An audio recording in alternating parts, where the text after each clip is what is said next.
नमस्कार, आप देख रहे हैं फौजी जनता पार्टी का यूट्यूब चैनल और आज हमारे साथ चर्चा में हैं फौजी जनता पार्टी के राष्ट्रीय अध्यक्ष राम मेहर मलिक जी।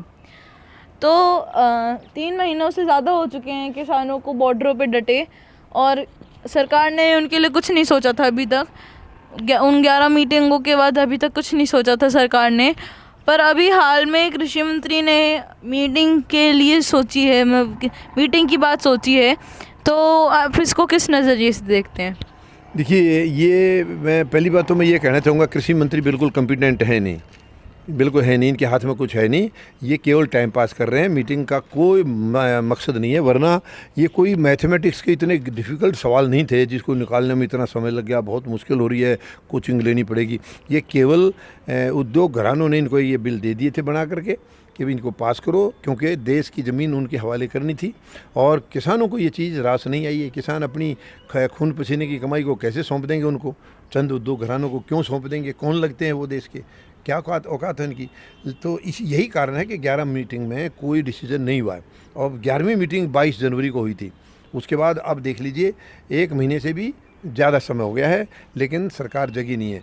तो आपको ध्यान होगा, आगरा में राकेश टिकैत ने एक महारैली के दौरान में ये कहा है, ये बयान दिया है कि अब अगर नई सरकार सुनेगी तो हम संसद मार्च करेंगे, 40 लाख ट्रैक्टर जाएंगे, संसद मार्च करेंगे। और राकेश टिकैत ने उस महारैली में ये भी बोला है कि कृषि मंत्री पावरलेस हैं, उनके पास कोई पावर नहीं है। तो हम बात तभी करेंगे जिस मंत्री के पास पावर हो, जिनके पास फैसला लेने का अधिकार हो। पावर का मतलब उनका है फैसला लेने का अधिकार। अब कृषि मंत्री के पास कोई अधिकार अभी तक नज़र आया नहीं है, क्योंकि कृषि मंत्री की ही जॉब थी ये काम कृषि मंत्री का था। एक बिल बन गया है, ख़राब है तो कैंसिल करो। तो उनकी कोई औकात है नहीं। इसका मतलब किस चीज़ के मंत्री हैं? वो रबड़ स्टैंप है, केवल नाम के मंत्री हैं, सारा काम खुद प्रधानमंत्री अपनी इशारे से कर रहे हैं। तो ये जो कृषि मंत्री ने कहा है, ये राकेश टिकैत की ये बयान आने के बाद शायद उन्होंने फैसला किया। लेकिन मैं आपको ये बताना चाहूँगा कि इसके साथ उन्होंने क्या कहा है पता है? उन्होंने कहा है कि हम किसानों के साथ बात करना चाहते हैं, बशर्ते कि वो सरकार के दिए हुए प्रस्ताव पर विचार करें। तो ये तो शर्त लगा दी। शर्त मंजूर नहीं है किसानों को कोई शर्त मंजूर नहीं है। केवल एक ही चीज़ है, 3 काले कानून, गंदे कानून, ये फांसी का फंदा है किसानों का, इनको कैंसिल कीजिए, रद्द कीजिए, बस, नथिंग एल्स। कोई उसके ऊपर फालतू बात नहीं है। और ये प्रपोजल यानी इन्होंने जो दिया था कि हम 1.5 साल तक इनको होल्ड पर डाल देंगे, नहीं चाहिए, किसानों को नहीं चाहिए। क्योंकि अगर किसानों ने इसको मंजूर कर लिया कि 1.5 साल के लिए होल्ड पर डाल दें, ये कुछ ही दिन के बाद, क्योंकि ये साजिशों की सरकार है, इनका भरोसा नहीं किया जा सकता है। भरोसे की सरकार नहीं है, संवैधानिक सरकार नहीं है, ये देश हित की सरकार नहीं है, ये देशद्रोही सरकार है, देश की दुश्मन है ये सरकार, ये देश के हक में नहीं है। बता दीजिए ना, अगर ये देश के हक में है तो मुझे गिनती कराइए क्या किया इन्होंने देश के लिए। ये देश के खिलाफ काम कर रहे हैं जब से आए हैं।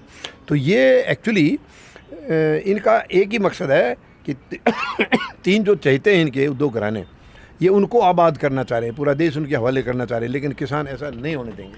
तो अभी आपने कहा कि 3 महीनों से ज़्यादा हो चुके, जैसे मैंने भी आपसे पूछा था कि 3 महीनों से ज़्यादा हो चुके हैं।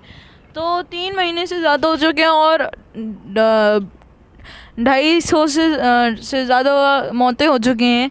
तो इसको आप किस नज़रिए से देखते हैं, हमारे दर्शकों को बताइए। बस ये नज़रिया देखिए कि ये निकम्मी सरकार है, कोई जिम्मेवारी है ही नहीं। यानी 250 से ज़्यादा मौतें हो गई हैं, आज तक प्रधानमंत्री महोदय के मुंह से एक शब्द नहीं निकला है उन किसानों के लिए। कभी उनसे बात नहीं की, कभी उनके परिवारों से बात करने की कोशिश नहीं की, कभी इनकी पीड़ा पूछने की।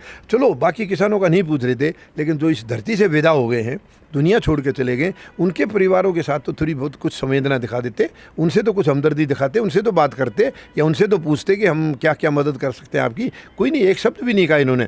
तो ये किसानों को अपना दुश्मन मानते हैं, उग्रवादी मानते हैं किसानों को। ये इन्होंने तो खुद कहा है ना, कभी इनको खालिस्तानी बताते हैं, कभी इनको केवल पंजाब के बताते हैं, कभी इनको उग्रवादी बताते हैं।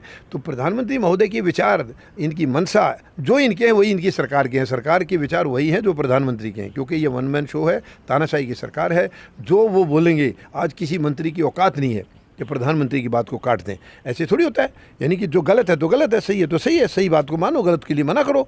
लेकिन ऐसा नहीं हो सकता, इस सरकार में ऐसा नहीं हो सकता। यहाँ सरकार में बनाई उसको रखा है, मंत्री उनको बना रखे हैं जो जैसे कान पकड़ के एक बार किसी को खड़ा कर दिया, आए तुम ऐसे करोगे, वही कर रहे हैं ये। इनकी किसी की औकात है तो बताइए, आओ सामने। क्या कृषि मंत्री को नहीं मालूम ये बिल गलत है? क्यों नहीं बताते वो प्रधानमंत्री को? इनकी औकात नहीं है। तो बिल्कुल ठीक कहा राकेश टिकैत ने, इनके पास पावर नहीं है, यानी कि ये पावरलेस हैं। और उसी बात को सुन के जो 40 लाख ट्रैक्टरों की बात जो कह दी है, हम मार्च करेंगे, तो शायद उससे कुछ घबराए होंगे, तो वो सोचे होंगे हम थोड़ा सा कदम बढ़ाएं। लेकिन साथ में ये लगा दिया कि जो प्रपोजल हमने दिया था, प्रस्ताव जो दिया था, उस पर विचार करें। क्यों करेंगे उस पर विचार? उस पर कर दिया और किसान मान के ये कुछ ही दिन के बाद में खरीद लेंगे। कुछ किसानों को धमकी दे देंगे, डरा देंगे, ईडी के छापे डलवा देंगे, सीबीआई के छापे डलवा देंगे, ये कंडेम कर देंगे तीनों बिल को, उसी दिन कैंसिल कर देंगे। भरोसे की सरकार नहीं है, झूठ बोलती है ये हमेशा। तो जैसे अभी आपने कहा कि जो उन्होंने ऐलान किया है कि हम संसद को घेर लेंगे अपने 40 उन ट्रैक्टरों से, तो क्या ये प्रधानमंत्री को नहीं करनी चाहिए थी मीटिंग? अभी भी कृषि मंत्री को बोल रहे हैं वो। देखिए, अगर प्रधानमंत्री क्या ये कृषि मंत्री को उन्होंने ही बोला है या ये कृषि मंत्री ने भी ये खुद ही डिसाइड करा है? नहीं, देखिए अब ये तो हमें नहीं पता है, ये कृषि मंत्री अपनी तरफ से कह रहे हैं, क्योंकि इनका नाम लिया राकेश टिकैत ने, शायद इसलिए अपनी तरफ से भी कह रहे हो। या देखिए, प्रधानमंत्री नहीं आएंगे बात करने, उनको वो तब तक नहीं आएंगे जब तक उनके बिल्कुल नाक में दम नहीं आ जाएगा, तब तक वो इसको टालने की कोशिश में है, किसी तरीके से तो क्या इतने वक्त से जो ये आंदोलन चल रहा है, इतने बड़े आंदोलन से भी उनकी नाक में अभी तक दम नहीं हो? बस ये ना, ये तानाशाही की सरकार है। उनको ये लग रहा है कि तुम बैठे रहोगे क्योंकि सेनाएं उनके हाथ में हैं, सुरक्षा बल उनके हाथ में हैं, लेकिन ऐसा नहीं तो है। सेनाओं को भी विरोध करना चाहिए कि हर बात पे उनको बिठा देते हैं कहीं पर भी।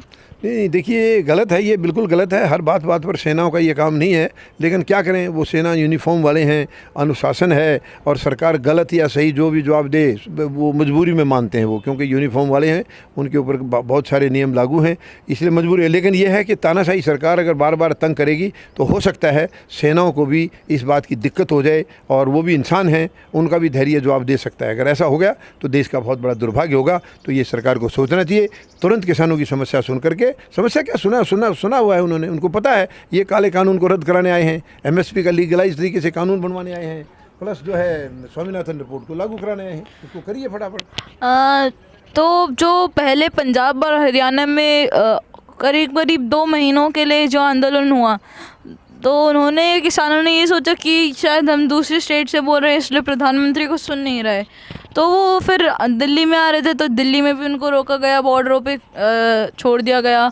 तो उन्होंने बॉर्डरों पर भी अब उनको 3 महीने से ज़्यादा हो चुके हैं, तो कुल मिलाकर 5 महीने से ज़्यादा हो चुके हैं किसानों को, मतलब 5 महीने के आसपास हो चुके हैं किसानों को।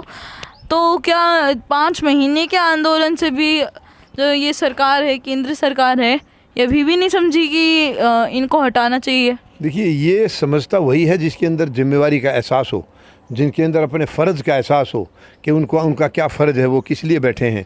तो ये जो है ना, ये बहुत दुख की बात है, ये अपने फ़र्ज़ को नहीं समझ रही हैं, क्योंकि ये चुनी हुई सरकार नहीं है, संवैधानिक सरकार नहीं है। लेकिन किसान अब ये ठान चुके हैं, ये अपना मन बना चुके हैं कि अब वो सरकार को ही ख़त्म करेंगे। ये सरकार रहने लायक नहीं है, क्योंकि ये कल किसी और को दुख देगी। आज किसानों को दे दिया, और जो किसानों को दुख दिया वो पूरे देश का दुख है, क्योंकि ये रोटी का सवाल है। सबकी रोटी छीनी जाएगी, सबकी रोटी तिजोरी में जाकर बंद हो जाएगी। तो ये किसान कभी नहीं होने देंगे, कभी नहीं होने देंगे। तो ये अब इनका समय आ गया है, मुझे पूरा भरोसा है सरकार का समय आ गया है। शायद इसलिए ये अपनी तरफ से अपनी बिल्कुल नाकामी जो है ना, उसको और ज़्यादा अच्छी तरह से एक्सपोज कर रहे हैं, दिखा रहे हैं पूरी नाकामी को। तो ये अब किसान इनको, इस सरकार को बिल्कुल हटा के ही दम लेंगे अभी। आज के लिए इतना ही। आप देख रहे हैं फौजी जनता पार्टी का यूट्यूब चैनल। धन्यवाद। धन्यवाद। जय जवान, जय किसान, जय हिंद। अगर आपको हमारी वीडियोस अच्छी लगती हैं तो हमारे वीडियोस को लाइक करें, कमेंट करें, शेयर करें और हमारे चैनल को सब्सक्राइब करें।